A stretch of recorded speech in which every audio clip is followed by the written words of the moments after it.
Hello, everyone, and welcome to episode 2 of Narrative Threads. It has been a while, but I am Nicholas Enns. I am Justin VJ. And I'm Braden Dick. We have a third today. It is no longer just the Nick and Justin show. We have our good friend here, Braden Dick. Brady, Yeah. what qualifies you to be on our prestigious podcast? Oh, I don't feel qualified at all. But I love movies. I think every second of every day I'm thinking of movies, thinking of different actors, thinking of storylines, thinking of movies that I want made. Yeah, for sure. I know Brady and I have grown up together, and Braden's love for movies is vast and deep, and his collection is huge at home.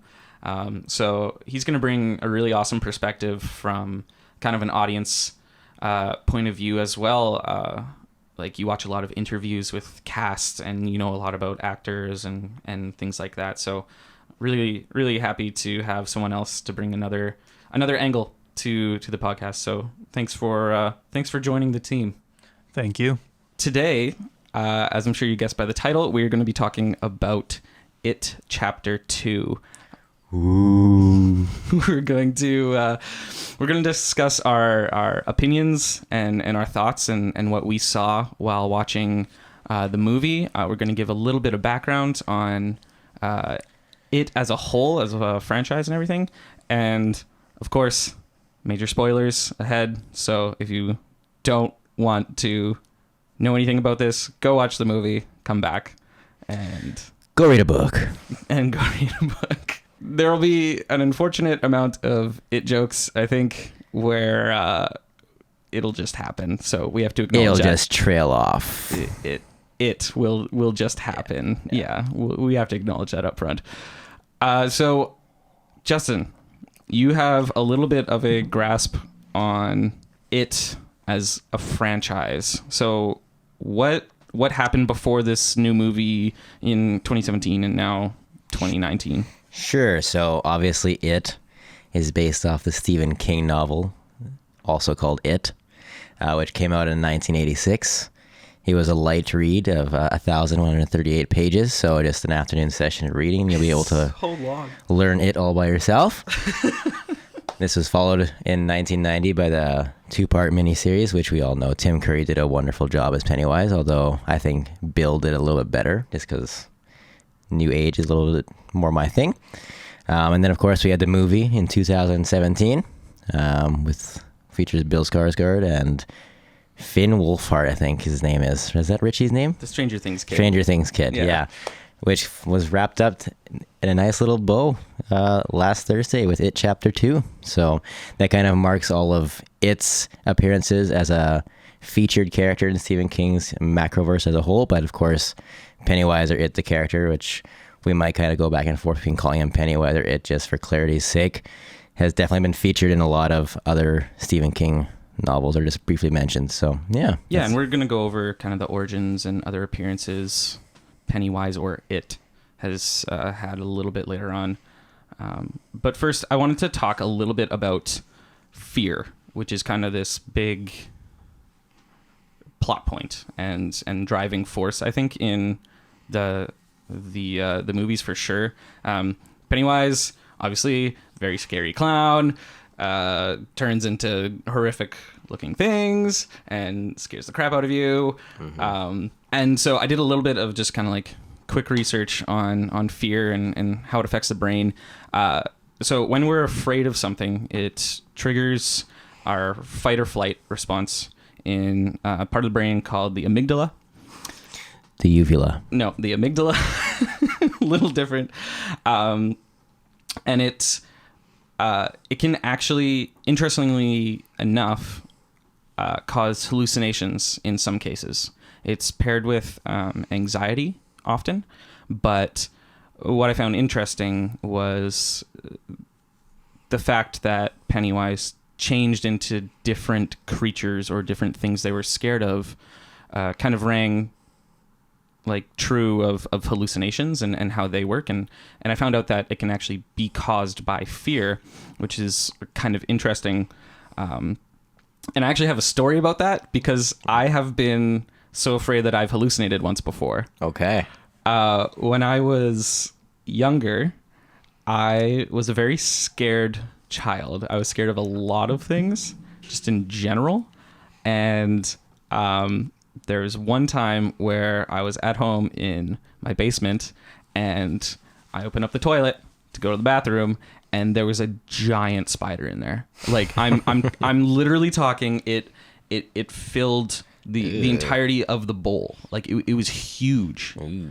It was like a basketball sized spider. It was horrifying, and I can see it like to this day, and I was horrified. I ran upstairs and like. Was it a hairy spider? No, it wasn't. Luckily, okay. Because A little bit of hair. no, but I ran upstairs and like talked to my parents and like freaked out or whatever. I think I was crying or something, and they were like, okay, well, we'll go take a look. It can't be that big. Blah blah blah. My dad, when flushed it down, he was like, it was like the size of like a coin. Like it wasn't that big, and I can still see it. It in my mind, it was literally that huge size, and which was like really freaky. And I like, even thinking back, I can't see the small. Can't see the small spider at all. No. I I only see like what I saw there, which was like interesting. I feel like they should have almost dived into that a little bit more in the movies. I think the whole thing with that though is it's supposed to be like a supernatural kind of threat, so maybe that's why I didn't. I like the whole aspect that it could be science based, like with the uvula thing, amygdala. But I think it's important, like it's supposed to be a supernatural like demon entity, so maybe that's why they didn't want to pursue that path. But I can see like in a lot of, this is more up your alley and Brady's alley as well, but films and stuff, they're trying to make it so it's more realistic as opposed to books, which is more out there and fantasy, that they're trying to make it realistic as much as possible. So it's too bad they almost missed the mark on that, including something like that. Yeah. So. Yeah, it was just kind of like an interesting parallel that I noticed.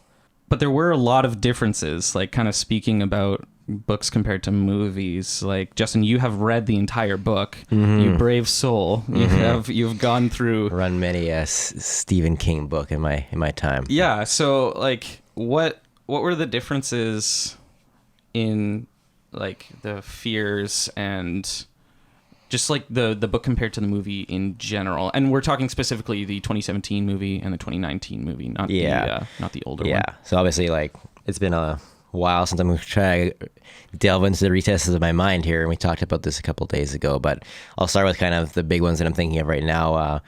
For Ben, I think they changed this because it'd be kind of hard to make it serious in a horror movie now. But Ben's fear wasn't. What was even his fear in this movie? He didn't really have a specific one. It's the Beverly. I think a lot of it was just being lonely and dying alone was his fear in the second part, at least. Okay. In the first one, they said it was a mummy. Yeah. Right. So at the very end, when they were fighting Pennywise in the sewers, he turned into a mummy for Ben. Oh yeah, and then it wrapped. Yeah. Okay, I remember that now. Yeah. So maybe that, I'm trying to think of a poetic way that works, but no. So in the books, Ben's fear, from what I remember, is Dracula. So I think in this day and age of Twilight being what we think of vampires now, it might have been kind of a hard sell. Vampires are sexy, dude. Hell yeah. But no, so I understand why they changed Ben's fear. I think it actually is more interesting that it's a lonely thing and it's more unknown. Because I think as an adult, you do start fearing things that don't quite have a visual look to them. So it makes sense that maybe Ben's fear when he was younger is a mummy. And then as he got older, it's being alone because he's looking for that. He's looking for Bev. Beverly. And then obviously the other big one we have to address is probably Richie.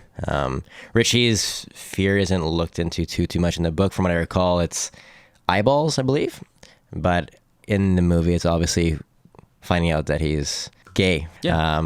And then so obviously the Richie and Eddie storyline wasn't there in the book, but it's kind of a different take on it, kind of a more modern 2019 issue. So I think this movie did use some of the diversity issues we have in 2019 and inserted them into the movie in a somewhat classy way, I guess. So Yeah, I think they did it really well. I think they handled it pretty decently. Do you think in the scene where they're all at the Chinese restaurant and the fortune cookies start exploding, there was one that was an eyeball?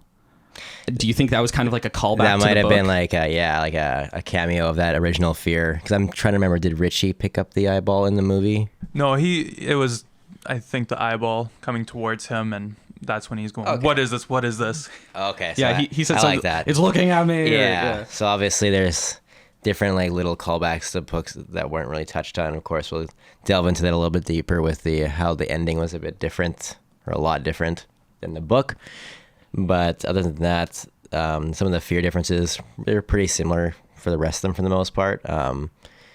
We could go into talking about what the fears represent in each person, but that might take another episode. So Yeah, we'll that's see. some psychology Yeah. stuff that we really have to dive into. But what about like where it came from, the origins, and like where else? You mentioned before we started recording that like it had appeared in other Stephen King novels, and I know he kind of has his own little mini verse, which we're not going to go too far down, but like where did all of this like kind of come from? Because they kind of hint at it in the movies, but I think it's different from the book as well. So there's different. They were pretty true with the adaptation of how it came to Derry. He is an extraterrestrial entity, of course. In Stephen King's Macroverse, there's a lot of different worlds. So there's a couple of theories that it is a child of a character called the Crimson King, which is in another one of Stephen King's books, and I will get that to you after. I can't remember the name of it right now, but the Crimson King can use spells. Obviously, he's like a wizard, and he creates the things called the Deadlights, which is what Pennywise, or its true form, is those three glowing orbs. So that is pretty true to where it comes from in terms of Stephen King's Macroverse. He is mentioned following it, after it's finished, the Losers Club is victorious. There's a couple other books in Stephen King's works where it says Pennywise lives, and makes mentions of a clown in the back streets, kind of signifying that the Losers Club may not have won, because in the first part of the movie, in the book, they did the Ritual of Chud twice, and it still came back after the first Ritual of Chud. So it's not guaranteed that it's actually defeated. It's just hinted that he may be coming back for other return appearances. So right, yeah, and that's what makes, I think, horror movies really scary. Like it's a trope now that, you know, they kill the bad guy and then his hand like shoots up from the ground or whatever, and it's like "Duh!" and then black. But like that's what makes it scary, that it can't be killed, it can't be defeated. It's always out there, because when you leave the theater and or your couch at home, right, and you finish a movie and the monster or the bad guy is definitively killed, it's kind of like, oh, I don't feel so like scared, I feel okay. But that idea that it's still there, it's still out there, kind of keeps you on edge and keeps you a little more nervous. I think the idea of it is you can conquer one fear, but as you go through a life, you're not going to be fearless for your entire life. So your fears will change as you get older, and that kind of signifies what the losers found scary at 12 to 14, at 37, 41, however old they were in the second part. They find it different. And then when they're, let's say, grandparents, they might be scared of other things like loss of kids or something like that. So it kind of signifies that fear itself can't be defeated. You just have to kind of roll with the punches. So yeah, no, that's a really like cool kind of like metaphor. We do have to talk about some kind of extraterrestrial turtle. Yes, Maturin.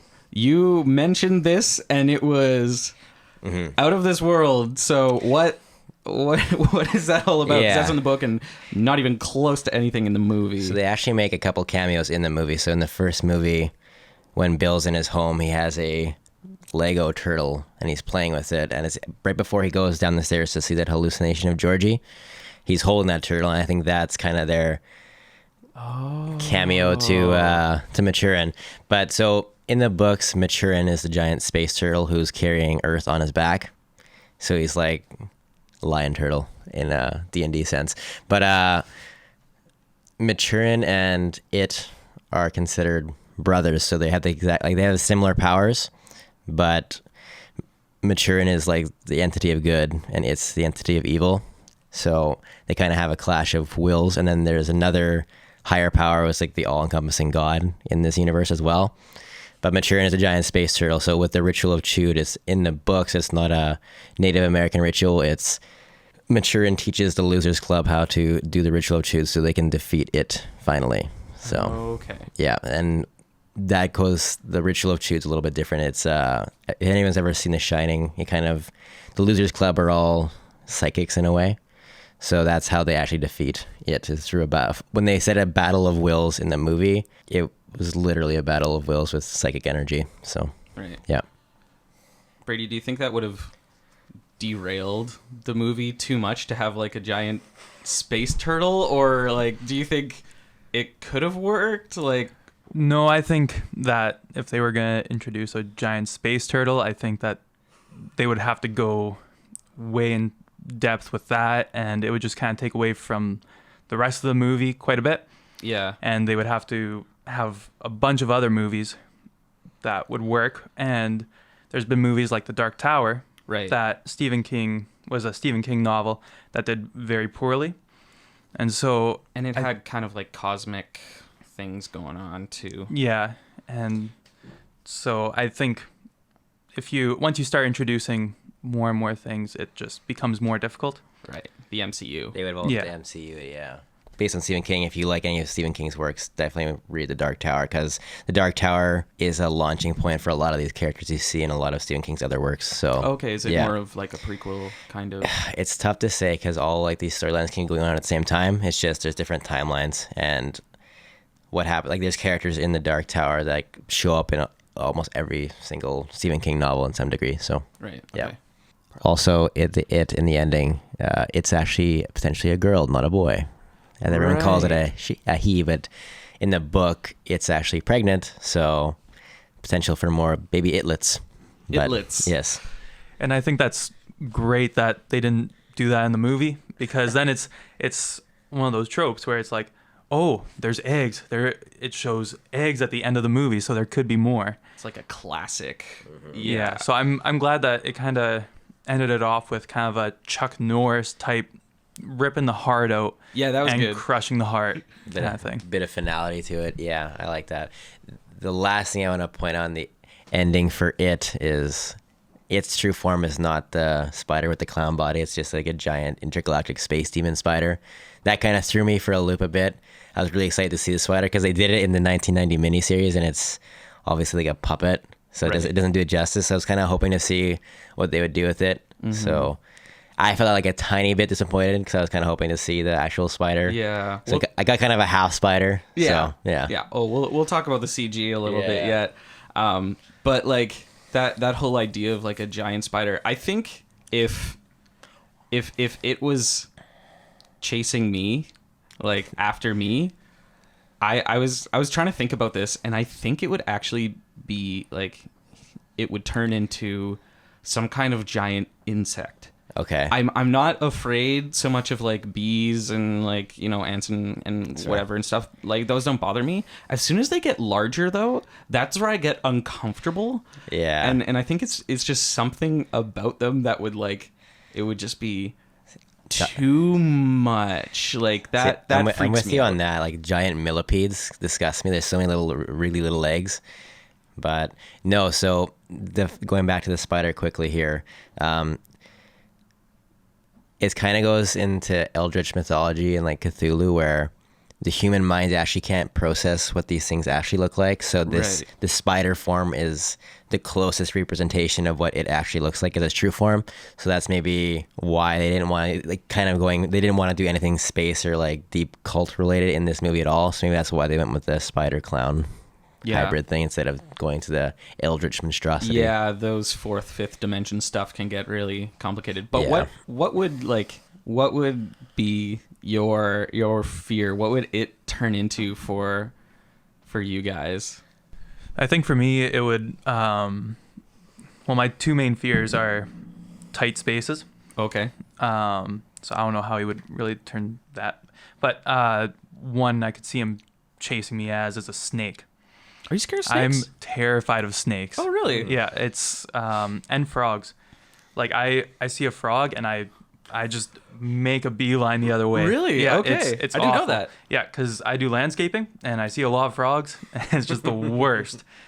So yeah, those would be a couple of the forms that So, like, it would take. you were in a room, and then the walls start closing in on you, and a giant frog bursts through the door, and you're stuck in the room. This Yeah. small, ever-growing, smaller Yeah, room. little Kermit the Frog coming after me. It would. Oh, hey there.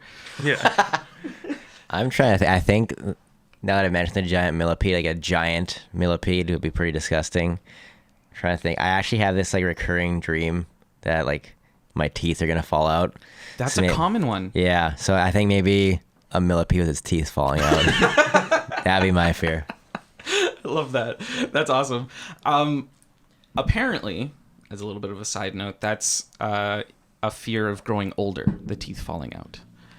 Maybe I am. Well, I am the oldest one here. So. You are. Maybe you would just turn old. There would just be old people following Trying you. to hang on to my youth. Yeah, there you go.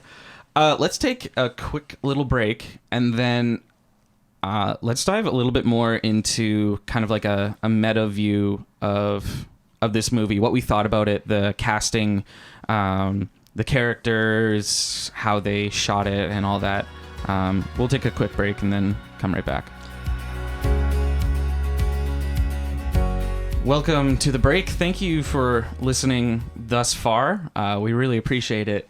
The goal here is to just kind of let you know how much we appreciate you guys as an audience, and to also let you know that the best way to share this is word of mouth for sure. If you have someone who you want to kind of join in the conversation with, or you think would be interested, we would love it if you shared it, talked about it with your friends. And Justin had a really, really great idea, which I think might be a reoccurring segment for an audience question of the week. So, Justin, what do we have for this week's question for the comments down below? So, if you were trapped in a room with Pennywise, what fear would he look like for you? Ooh, so good. So, comment down below, and we'll hopefully interact with you guys a little bit on that one. And yeah, let's get back to the rest of the show.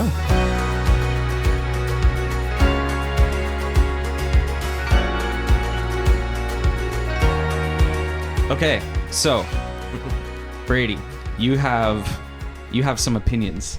You have you wanted to talk a little bit about casting, chemistry between the actors and the kids, and all that kind of stuff. So you said there was something interesting about Mike? Yeah, okay. We'll start with Mike. So there were a lot of good decisions on casting for this movie, and I think Mike is the most interesting one. I think he worked great, but what he is most known for before this is the Old Spice commercials. He is the Old Spice guy. Is he actually? Wait. Yeah, he is. Yeah, he is the Swan Dive Old Spice guy. That's where I recognize him from? Yeah, that's where you recognize him. Yeah, he went from that to being this historian in Derry, and just he sold it. Like, oh my goodness, he did such a good amazing. job. Yeah. Is this like his first like full-length movie that he's done? He's played some small parts. He also has a part in the Shadowhunters, something like that. Yeah, Series? yeah, the Netflix series. But yeah, this is the first thing I've actually seen him in. Swan Dive guy. Yeah. Old Spice guy. Yeah. Really? Mm-hmm. Because I knew I was trying to place him the entire time. I was like, I recognize him from something, but I don't know. That's That's really interesting that they would choose him. He definitely has some potential for sure. He played the part really well. Yeah, I thought so too. But yeah, to go on the chemistry, kind of compared between the kids and to the adults version of the Losers Club. In the first one, you have the kids, and I think the chemistry between them is just great. Yeah, really good. You have kids that go to summer camp or something. It doesn't take long before they start gelling and really play off one another kind of thing. You have the same idea in Stranger Things, where it's a kid cast and they just steal the show. Yeah. In the second It, when they're 27 years older, so I guess 30 years old, it's a lot more difficult to build that chemistry with actors who have been in lots of things and are professional and know how to do their job. Yeah. I think it was great how they started off with the first meeting was in the Chinese restaurant, and it was kind of back to the basics, where they're making fun of each other, they're sleeping with each other's moms. It's just it's a great way. I think it was awesome, and I think from there the chemistry was a little bit off, but that could be on purpose with them not seeing each other for 27 years and all these memories getting brought up about, oh yeah, we almost all died together. Yeah. And so I think it was all in all great. I actually have seen this movie twice now, and throughout the second time watching it with you guys, it was great watching that and just not being so worried about, oh, when's the next jump scare going to happen? Right. Having my eyes closed for most of the movie, I was actually able to watch the acting, watch all the characters, which was great. Yeah, I thought that that dinner scene at the restaurant was really, really well done. Like, it felt very natural. It felt like a reunion, you know, and then from there, like, do you think it was a difference just of the actors' personalities, or do you think it was like, because some of them are more well known than others, do you think there was a little bit of division there, or? Yeah, there might have been. Even watching interviews with them afterwards, it was interesting seeing who would talk more. Like someone who's more well known, like James McAvoy or Bill Hader, who played Bill and Richie in the movie, respectively. They would talk a lot less, and I think it's because they already have that notoriety. Right. Whereas the people who played the smaller or the other roles talked a lot more, kind of wanting to get themselves out there more. Yeah. But even interacting through there, it's a little bit different than watching the interviews with the kids, where they're all laughing and having a good time. Yeah. Yeah. I actually can't stand watching the kids interview each other. They always talk over each other, and it really makes me cringe. Maybe that's something that, I don't know. I think that I find like the adult interviews, going off the casting, I found the adult interviews were a lot more concise, and I actually like understood what the movie was going on about a bit more. So yeah, you could understand them. It just it's just fun watching the kids laugh and have a good time. Yeah, for sure. I think ensemble casts are hard. Like, I think it's hard to balance character, like in just like movie making in general, like not having one character have the spotlight the whole time. Like, this is something that like even the Avengers did really well. Like even the first Avengers film did really well. They had a whole bunch of pieces that they were working with, and I felt like most of the characters got like an equal amount of time and kind of their own little story throughout, and it's hard to develop something deep and personal when you only have a short amount of time for each character, right? Yeah, for sure. But yeah, I think I agree with you for sure that like the chemistry between the kids was better and more like rounded than the chemistry with the adults. So I think maybe one of the reasons why there might have been a bit of awkwardness and disconnect with the adults is that probably maybe that these adults associate these friends of theirs from the past with Pennywise, and the fact that they did nearly almost die countless times and they've had these horrific memories almost thankfully blocked out so they can get past their childhood traumas in a way. That's why there's a bit of a a disconnect between them after that initial fortune cookie scene. As you can see in the rest of the movie, it's a lot more awkward, a lot more infighting between the group as opposed to the first movie. So maybe that's something, and that this is definitely not my idea. This is from Nick's wife. Yeah. She mentioned this, but even at a subconscious level, right? There might be that disconnect. Like, bad experiences tend to stick with you longer and have more of an impact on you. Well, yeah, isn't it like you remember 3 bad memories for every single good one or something like that? There's like a certain ratio, and I'm probably messing that up, the ratio itself, but I'm pretty sure like humans are just naturally inclined to remember negative over positive. Mm-hmm. There's more of a reaction there, and it's almost like I feel like they could have done a little bit more with that. Like when they were meeting at the restaurant, there was all this camaraderie and everything, and then they started to remember more and more.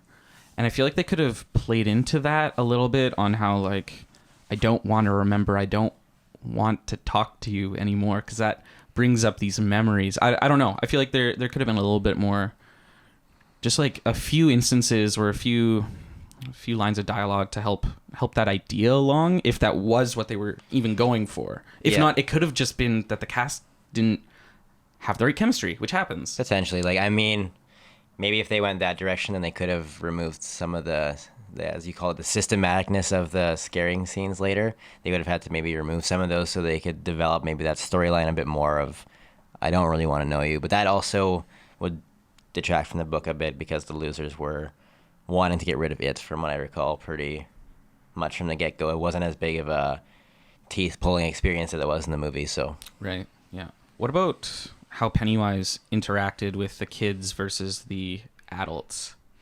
Yeah, okay. So as a kid, it seemed to be these very cartoonish type fears that the kids had and that Pennywise would appear as. Whereas in the second one, Ben was being buried alive and dying alone. Right. And so one of my problems actually was that Ben didn't really meet Pennywise until the end of the second movie. Right. Like he did as a kid, but then didn't until the end of the second one. Mm-hmm.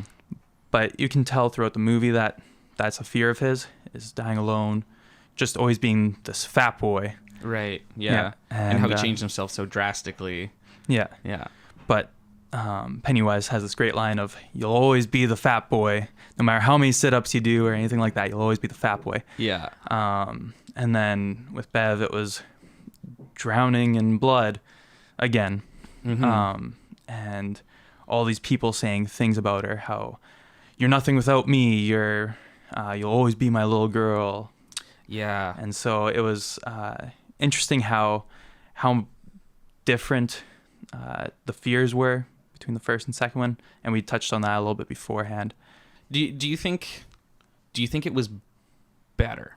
Do you think the fears in the first one, because they're so much more tactile, they're things that, like, the lady in the painting, like that's a figure, that's a physical thing or turned into a physical thing, right? Mm-hmm. And then to go to something abstract like dying alone, or something that's not as tactile and hard to represent, like, do you think that was better, or do you think they could have, like, done it better? Or I think they did a pretty good job of making it into these more realistic adult fears. I definitely connected a lot more with the fears of the adults than I did of the kids. Right.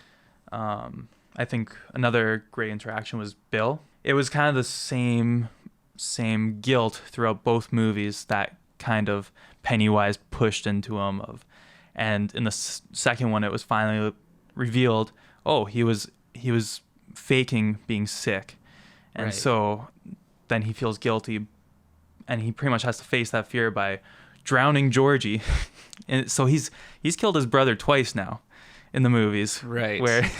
And then goes on to shoot the younger version of himself and saying, "No, we were a good brother. Just because we played sick once doesn't mean that we're a bad brother. Right. And so, yeah, that was kind of his fear of, it's my fault that Georgie died. It should have been me who died. I wasn't there. I wasn't there. Yeah. And Pennywise kills another kid right in front of him. Yeah. To really push that subject. Yeah. I thought his fear was like really well represented in the second one. Yeah. I thought they did a really good job of that. I think I found that, like, for a big part of me, for reason maybe the first It was scarier, is because, as I think everyone can kind of remember this times in the childhood, like we're going back to the woman in the painting. I think a lot of us, like I did, like if you ever went to the basement in your house and you ever see something in the corner of your eye, like I'm going to avert my vision from that. I cannot look at that. I don't know what it is. And I think because in the first one you are with a child cast, you kind of self-insert yourself into these characters, so the fears are more visceral, and it's just, as an adult you can kind of rationalize some of these fears. So Ben realizes he's afraid of dying alone and being lonely, but as a kid you don't really understand why you're afraid of the woman in the painting. It's just there's a bit of unknown, whereas as an adult you come to understand your fears, but you still are afraid of them in a certain way. So that's why I think maybe in It Chapter 1 the fears felt more scary, whereas in It 2 I thought they were more realistic in a way. Right. Yeah. And that's kind of what I wanted to talk about, just the overall structure of how they made the movie compared to the first one.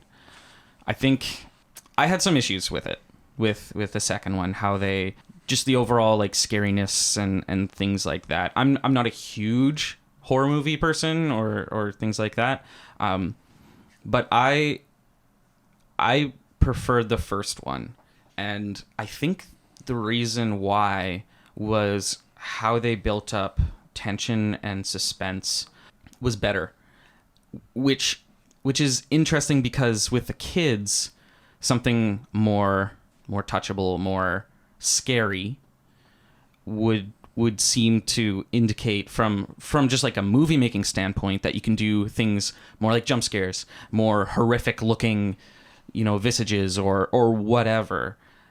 And I felt like it was almost reversed. In the second one, they leaned in a lot more to like things that looked scary and like a little bit more like jump scare based fear, where I almost feel like they should have had more suspense, more tension.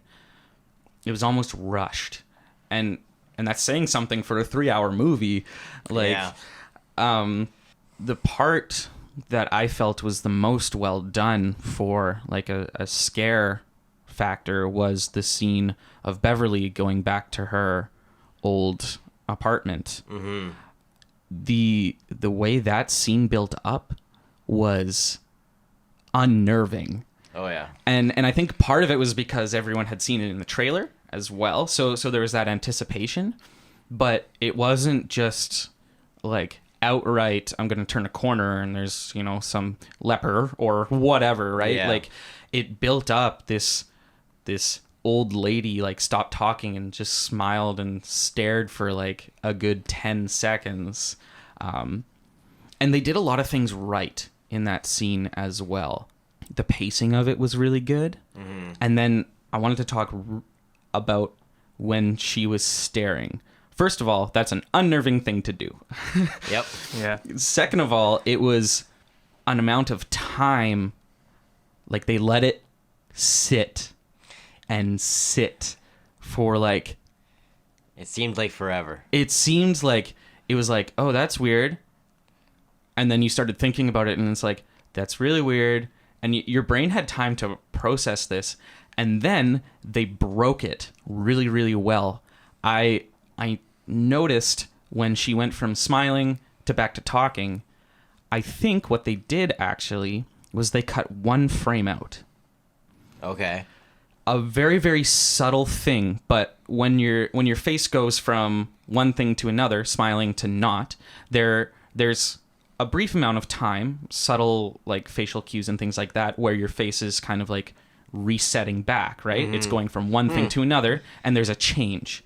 And what they did, I think, is they cut out the frame where she was smiling back to when she was talking, that change. Yeah, that's cool.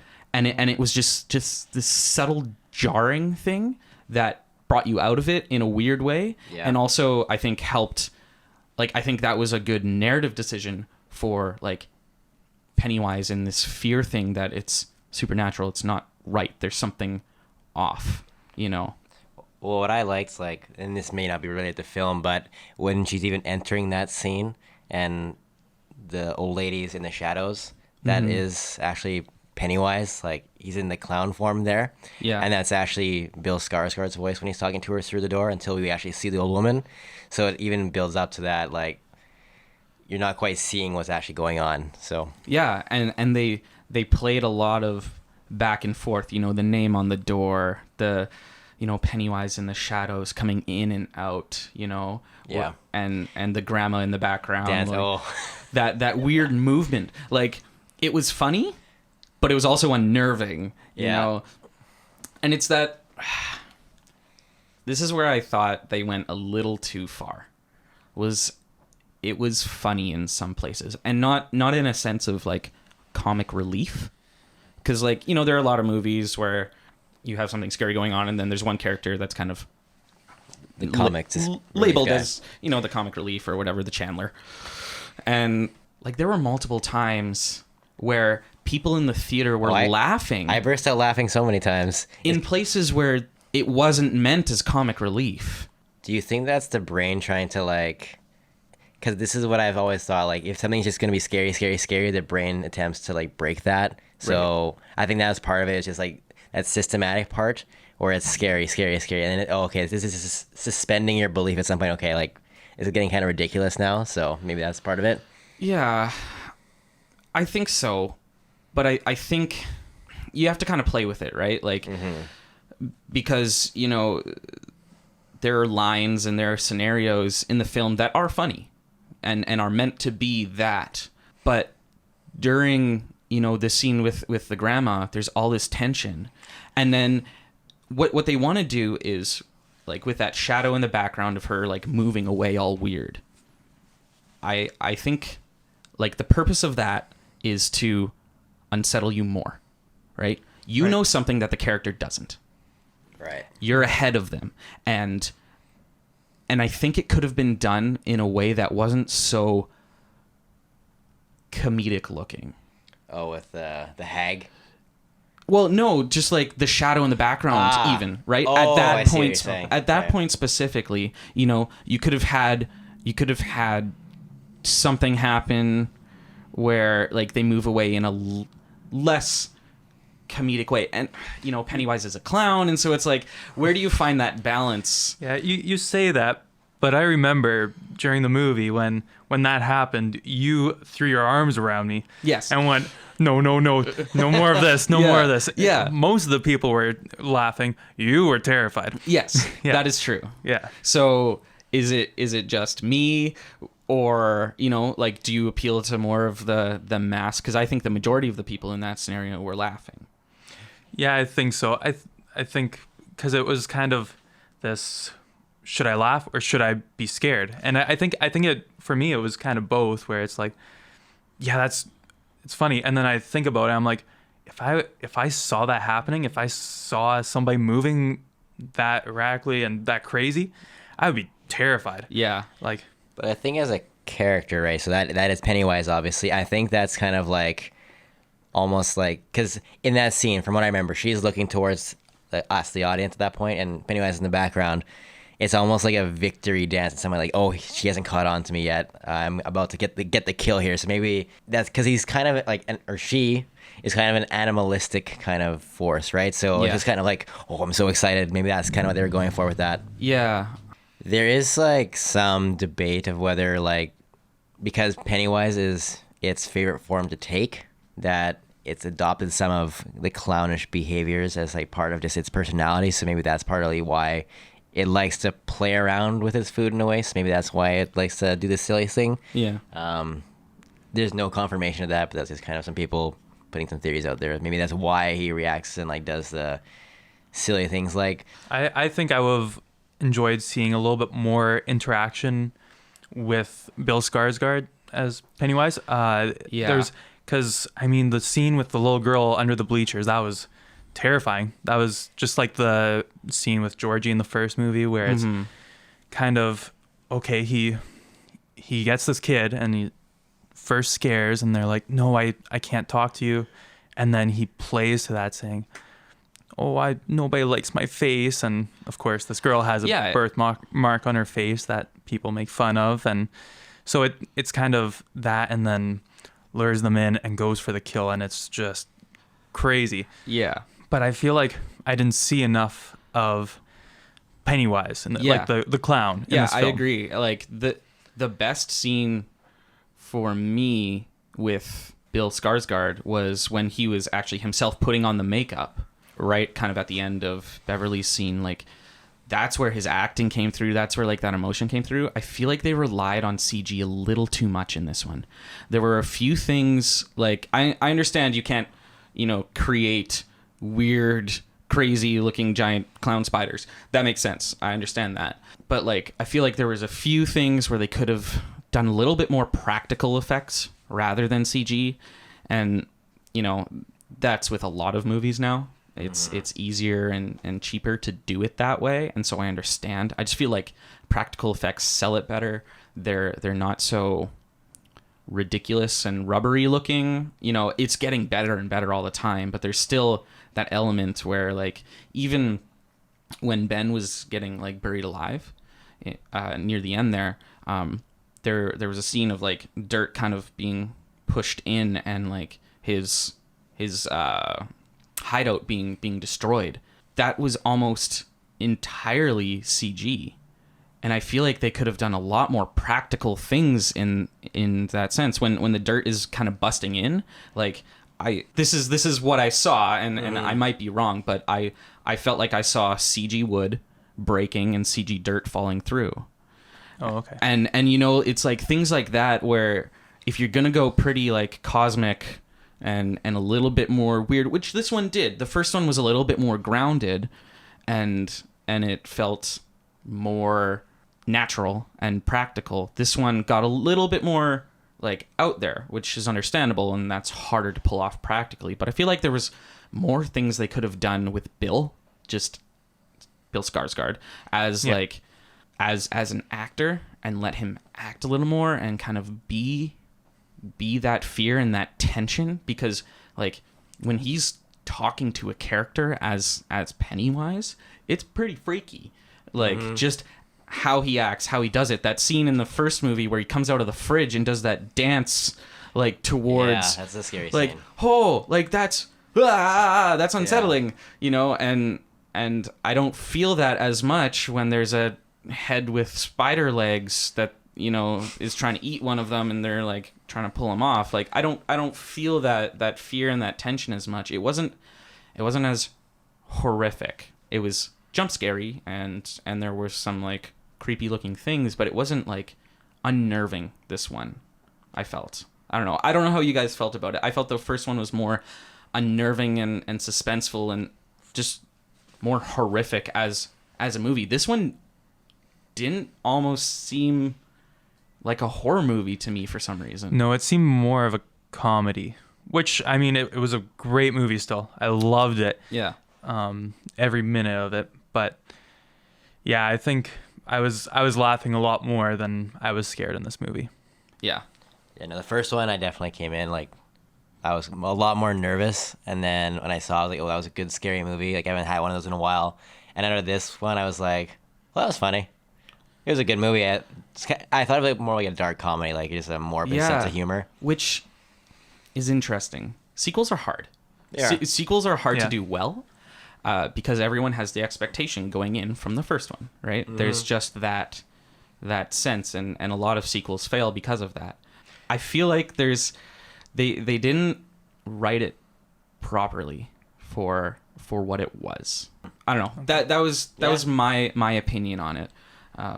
I don't know what you guys kind of think about that, but I think we are all a little bit disappointed after seeing it. Like, it wasn't that it was a bad movie, not by any means, but, like, I wouldn't say I was disappointed. No? I know Okay. I was expecting, it's not going to be as good as the first, because the kids were amazing, and it's you have this feeling of shock and awe when you first see Pennywise bite off Georgie's arm. Yeah. And in this, it's like, oh, okay, this girl's going under the bleachers. She's gonna get her head bit off. Yeah. It's you're expecting it. You're like, oh, okay, they don't care what you think about killing kids Yeah. anymore. It's gonna happen.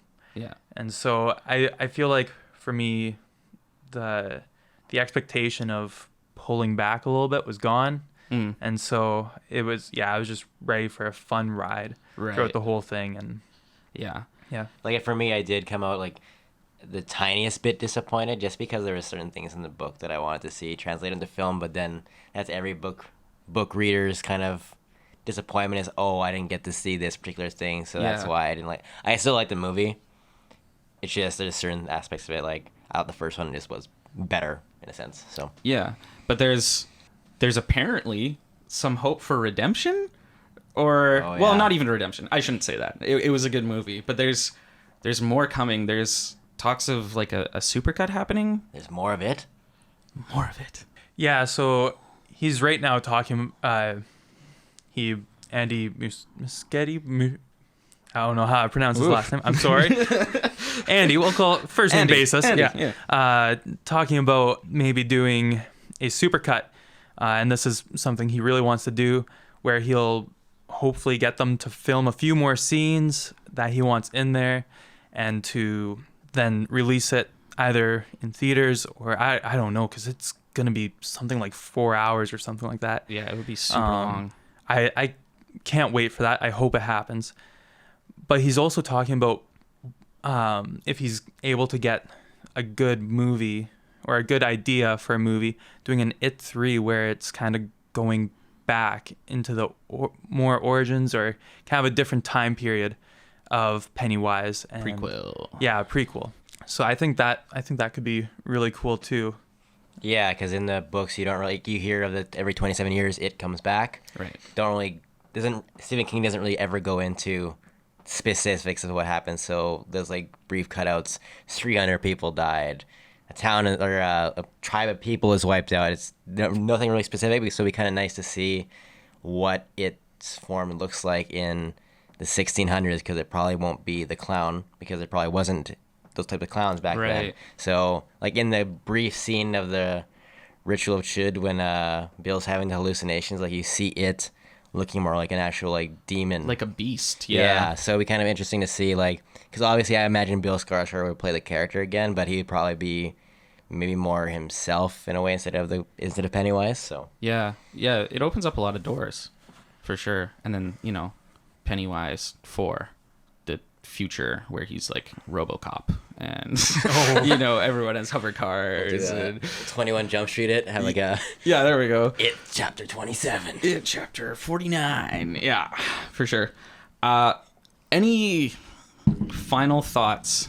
Overall, what did you guys think of the movie and the two combined as well? Like I said, I loved it. It was great going between the first and second one. I actually watched the first one and the second one 2 times each within a week. Wow. I've been watching interviews. I've been watching theories, all this kind of stuff. And I'm just engulfed in the culture that is it. Yeah. Yeah. And so it's just, I'm hoping that the supercut does get made. I'm hoping that they make an It Chapter 3 where they go back. I would hope that they do a good job, that they get Stephen King to help kind of write it, to get his opinion on it. I think if they don't, I don't know. It opens up a Game of Thrones kind of concern with the writing.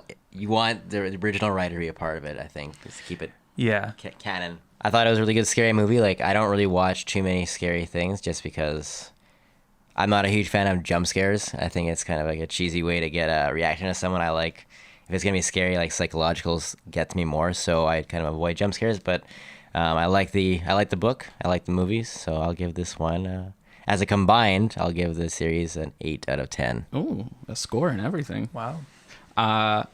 Yeah, I think from like a more of a filmmaking standpoint, I think the first one was better for sure. I think they did a lot of things really, really well, a lot of things that people hadn't seen. And then with Chapter 2, it was, I think, just harder to replicate and a little bit more difficult to kind of keep that new and fresh momentum going. But I still think it was a good movie. But yeah, that's my opinion. That's our opinions, and we'd love to know what our audience thinks as well. So feel free to comment down below if you agree with us, if you disagree with us. Let's open a discussion and kind of figure it out. But be sure to keep following us. Be sure to, as Justin really wants me to say, like, subscribe, and punch that notification bell. Oh boy, I feel like a vlogger. If you don't, Pennywise will come for you. He will eat you. Yeah, but thank you guys so much for listening. Be sure to share this with anyone who you think is interested in horror movies in general. And yeah, thank you guys so much for listening. We'll talk to you next time. Bye. See you next time.